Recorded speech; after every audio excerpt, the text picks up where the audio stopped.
I, 29F, had been with my boyfriend Jack, 30M, for 2 years now, and 2 months ago, we took the big step of moving in together. Our relationship started at a mutual friend's barbecue where we bonded over our shared love of 90s sitcoms and terrible dad jokes. From the beginning, Jack was different from anyone I'd dated before, kind, attentive, and genuinely interested in building a future together. The past 2 years have been amazing, and moving in together seemed like the natural next step. Everything was going great until I discovered something that's been weighing heavily on my mind.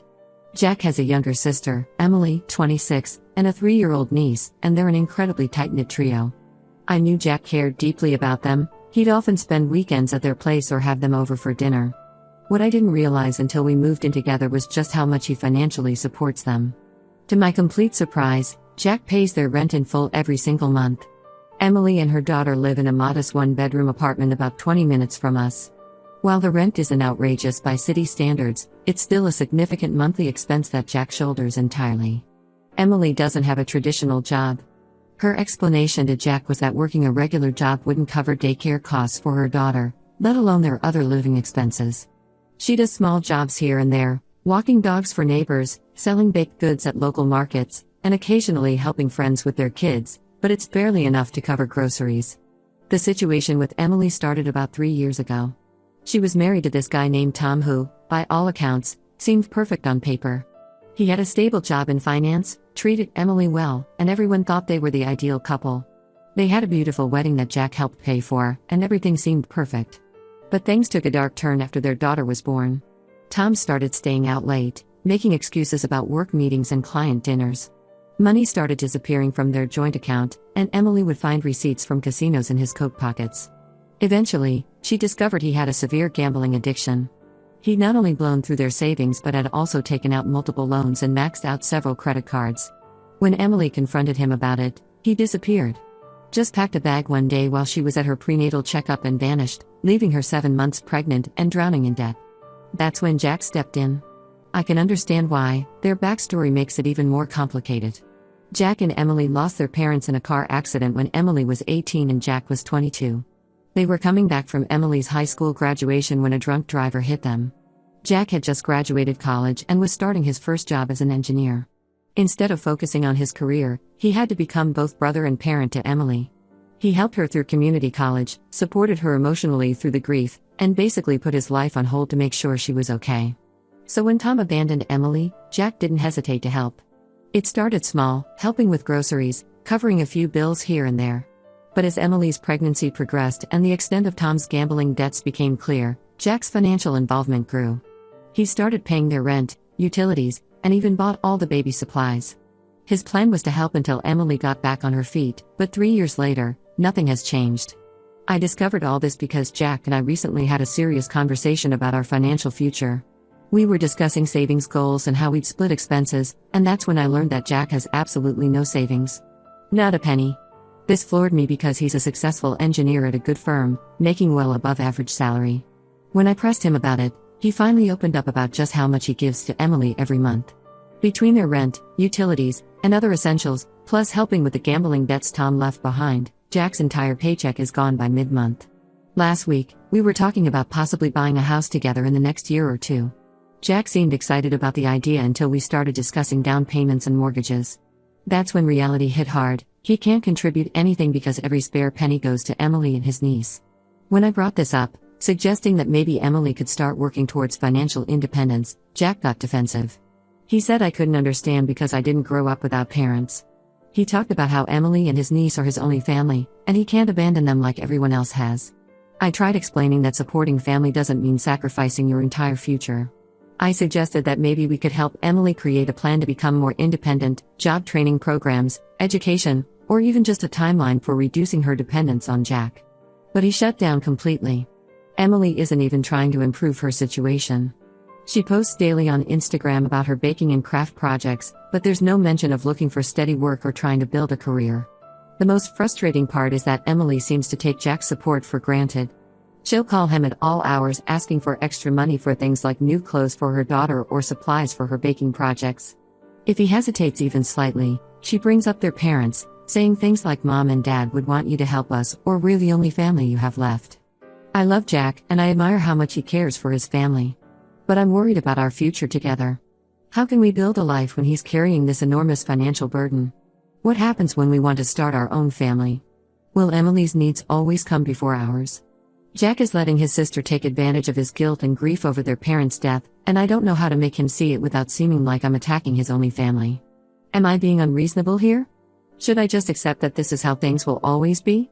I want to be understanding, but I also don't want to sign up for a lifetime of being second place to Emily's financial needs. Update 1: Things have gotten significantly more complicated since my last post. After our initial conversation about finances, Jack and I had several more discussions about the situation. I tried approaching the topic differently each time, being as understanding as possible while still expressing my concerns about our future. These conversations usually ended with Jack getting defensive about Emily and me feeling frustrated and unheard. The real problem started last weekend. I was doing some deep cleaning of our apartment while Jack was at Emily's, helping her fix something in her kitchen. While organizing his desk drawers, something he asked me to do weeks ago, I found a stack of papers stuffed in the back. At first, I thought they were just old work documents, but as I started sorting them, my heart sank. They weren't just rent receipts for Emily's apartment, there were credit card statements showing massive debt. Jack hasn't just been supporting Emily with his income, he's been putting thousands of dollars of expenses on credit cards. The statements showed balances on 3 different cards totaling over $25,000. The expenses were a mix of Emily's rent, utility bills, grocery store charges, and various online shopping purchases. Some of the charges were for things like designer children's clothes, toys, and even spa appointments. I felt sick to my stomach. All those times Jack said he couldn't afford to go out to dinner or take a weekend trip with me, he was maxing out credit cards for Emily's lifestyle. When Jack got home that evening, I confronted him about the statements. At first, he was angry that I had found them, accusing me of snooping through his things. But after I reminded him that he had asked me to organize his desk, he broke down completely. Through tears, he finally told me the full story. Emily's ex-husband Tom hadn't just left them with normal debt, he had taken out multiple personal loans in Emily's name before disappearing. The loans totaled almost $40,000, and with high interest rates, Emily had no way to pay them off. Jack has been helping Emily pay these loans off secretly, putting minimum payments on his credit cards to keep up with everything. He didn't tell me because he was embarrassed and afraid I'd think less of him. But what really got me was learning that Emily knew about these hidden credit card debts all along. She's been actively using this situation to manipulate Jack whenever he tries to talk about reducing his financial support. I started paying more attention to Emily's behavior after this revelation. She has a pattern of guilting Jack that I hadn't fully noticed before. When he mentions being tight on money, she brings up their parents, saying things like Mom and Dad would be so disappointed if you let your niece go hungry, or you're all we have left of our family, who else can we turn to? She knows exactly which emotional buttons to push to keep Jack's support flowing. My curiosity got the better of me, and I started looking more closely at Emily's social media accounts. What I found made my blood boil. While claiming she couldn't afford basic necessities without Jack's help, she's been living quite a comfortable life. In the past 3 months alone, she's taken 2 weekend trips to nearby tourist spots, bought several new outfits, which she proudly displays on Instagram, and even got a new iPhone. Her posts are full of brunches at trendy cafes and shopping halls, all while Jack is drowning in debt to support her basic needs. When I showed Jack the evidence of Emily's spending habits, he was visibly shocked but still made excuses for her. He said the trips were probably gifts from friends, that she deserves to have some nice things in life after everything she's been through. I couldn't believe he was still defending her after seeing the proof of her deception. The breaking point came yesterday. I was in our home office working, I work remotely, and Jack was in the kitchen doing dishes while talking to Emily on speakerphone. He probably thought I couldn't hear their conversation over my work calls, but I heard everything. Emily was complaining about me, saying I was trying to come between them and their family bond. She told Jack he needed to handle me before I ruined their family dynamic, suggesting that my presence in his life was threatening their relationship. The most disturbing part was when she started talking about my family background. She said things like she comes from a perfect little family with both parents, she can't possibly understand what we've been through, and maybe you should reconsider living with someone who's clearly not family material. She even had the audacity to suggest that Jack should start looking for someone more understanding of family obligations. Jack didn't defend me.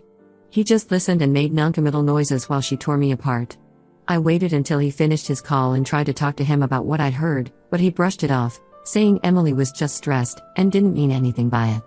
When I pressed him about the financial deception and Emily's manipulation, He shut down completely and left to get some air. He didn't come back for hours. I'm at my wit's end. Jack is a wonderful person who's being taken advantage of by his sister, but he either can't or won't see it.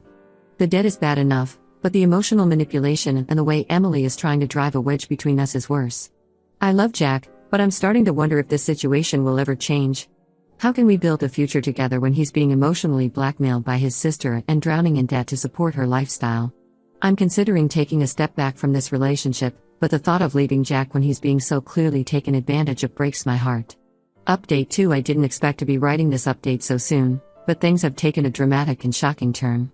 Remember how I mentioned Emily's ex-husband Tom and his gambling addiction?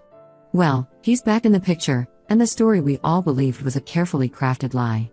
Last week, I received an anonymous email. At first, I almost deleted it thinking it was spam, but the subject line caught my attention: the truth about Emily and Tom. The email contained dozens of documents, photos, and screenshots that turned everything we knew upside down. Emily and Tom had never really separated. The gambling addiction was partially true, but they had used it as a cover to scam Jack out of thousands of dollars. The evidence was overwhelming. Bank statements showed regular transfers from Emily's account to Tom's over the past 3 years. There were recent photos of them together at various locations, including a beach resort just last month. Text messages between them discussed their long-term plan. They were using Jack's money to save for a house in another state while pretending to be separated. The most damning evidence was a series of email exchanges between Emily and Tom where they openly discussed their scheme. They had planned everything meticulously.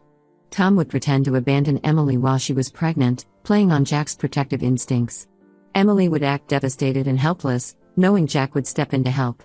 They even discussed how to maintain the lie long-term, with Emily coaching Tom on what to say if he ever ran into any of their old friends. I sat on this information for several days, struggling with how to handle it. I knew Jack would be devastated, but he deserved to know the truth. I spent hours organizing the evidence, trying to present it in a way that would be undeniable. Finally, I showed everything to Jack one evening after dinner.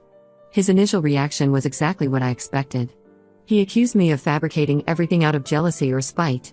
He called me manipulative and said I was trying to destroy his relationship with his sister. But as he went through the documents, his anger turned to disbelief, and then to a kind of quiet devastation that was heartbreaking to watch. The photos hit him particularly hard. There were pictures of Emily, Tom, and their daughter at various locations over the past 3 years, places Emily had told Jack she was visiting with friends. There they were, playing happy family while Jack worked himself to the bone and racked up debt to support them. Jack confronted Emily the next day.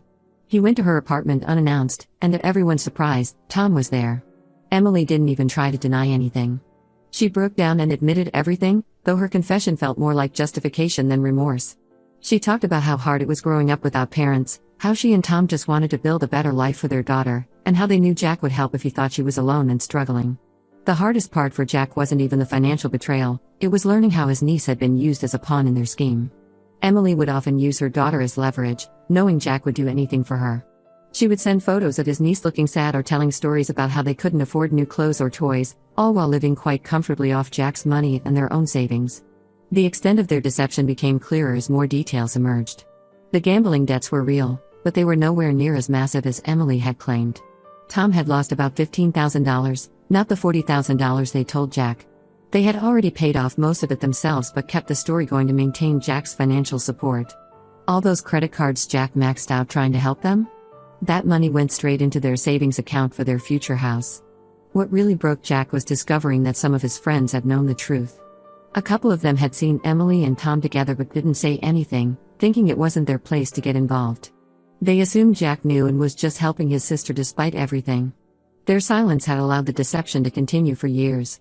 I found Jack crying in our bedroom last night, looking at old family photos. He kept asking how he could have been so blind, how he didn't see all the signs that were right in front of him. The sister he'd sacrificed everything for, the one person he thought he could always trust, had been lying to him for years, using their parents' memory and his love for his niece to manipulate him. Update 3: The aftermath of Emily's deception hit Jack harder than anyone expected. The day after confronting Emily, he cut off all financial support and blocked her number. It turned out that she and Tom had saved nearly $50,000 from Jack's support over the years, so they weren't in any real financial trouble. This only made the betrayal worse, knowing that they had been stockpiling his money while watching him struggle with credit card debt. Jack fell into a deep depression for several weeks. He would spend hours just sitting and staring at nothing, or going through old family photos from before their parents died. The weight of the betrayal crushed him. Emily wasn't just his sister, she was his last connection to their parents, the person he'd restructured his entire life around after their death. Finding out that she had exploited that bond for years broke something in him. The financial cleanup has been messy. Jack is working with a debt consolidation company to handle the credit card bills. He had to sell his car and pick up extra engineering projects on weekends to start making a dent in the debt. It's going to take years to recover financially, and that's assuming everything goes according to plan. Emily and Tom moved away last month. They bought the house they were saving for in Colorado, using the money they'd accumulated from Jack's support. The real kicker came when Emily posted photos of their new home on social media, calling it their fresh start and talking about how sometimes you have to leave the past behind to move forward.